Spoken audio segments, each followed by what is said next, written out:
दशरथ के लाल कहाए प्रीत सबहि से लगाए। पहली प्रीत राजा जनक से लगाए।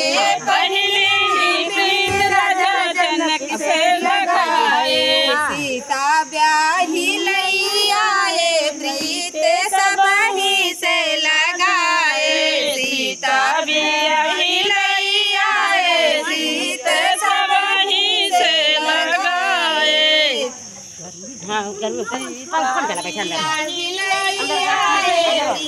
काके मुँह बताइए। हाँ दशरथ के लाल कहाए प्रीत सबहि से लगाए।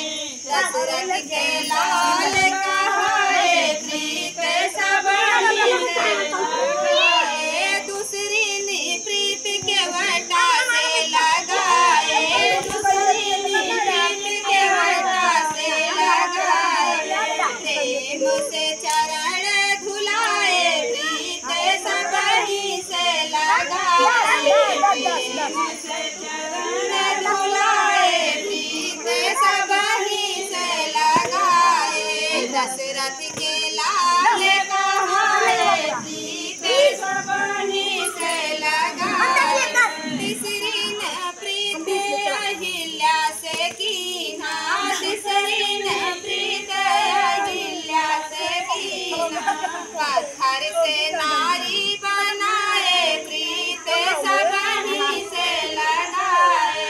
पत्थर से नारी बनाए प्रीत सबहि से लगाए। दशरथ के लाल कहाए प्रीत सबहि से लगाए। दशरथ के लाल कहाए प्रीत सबहि से लगाए। चौथीन प्रीत सबरि से कीना। चौथीन प्रीत सबरि से कीना। झूठी तेरे प्रभु खाए प्रीत सबहि से लगाए।